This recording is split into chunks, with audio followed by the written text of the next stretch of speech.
ते म्हणताना जेव्हा योग येतो दर्शनाचा तेव्हाच ते दर्शन वगैरे होत असतं आपले, म्हणजे ठरवून वगैरे काय होत नाही. जेव्हा देवाच्या मनात असतं ना तेव्हाच आपण त्याचं दर्शन घ्यायला जातो. तसंच माझ्यासोबत काहीतरी झाले. तर नमस्कार, तुमचं स्वागत आहे माझ्या ब्लॉगमध्ये. आणि हा शनिवारचा व्हिडिओ आहे. आणि शनिवारी कामावरून आले, त्यानंतर स्वयंपाक वगैरे करून घेतला पहिले. त्यानंतर भाजीपाला वगैरे आणला होता ना, तो व्यवस्थित ठेवून घेतला. आणि शनिवारीच आमचं प्लॅन झालं होतं देवदर्शनाला जायचं. तर मग त्यासाठीच मला बॅग वगैरे भरायची पण होती. अचानकच ठरलं, म्हणजे असं काही आधीच ठरलं नव्हतं, अचानक ठरलं आणि अचानक सर्व तयारी केली आम्ही.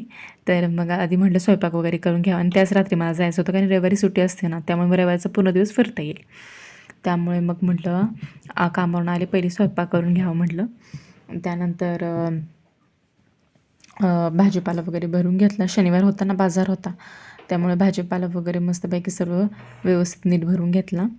आणि दर्शनासाठी आम्ही जाणार होतो ना, ते ठिकाण होतं गणगापूर, अक्कलकोट, तुळजापूर, पंढरपूर, हे सर्व देवाचे स्थान होते. मार्गशीर्ष पण सुरू झालं आहे म्हटलं, मस्त महिना आहे आणि दर्शन पण होतं आपलं मस्तपैकी. मग पटकन आवरलं, पटापट सर्व 9 वाजता गाडी हलणार होती. चला भेटूया आपण नेक्स्ट ब्लॉगमध्ये. मी सांगते देवदर्शन कसं वगैरे झालं.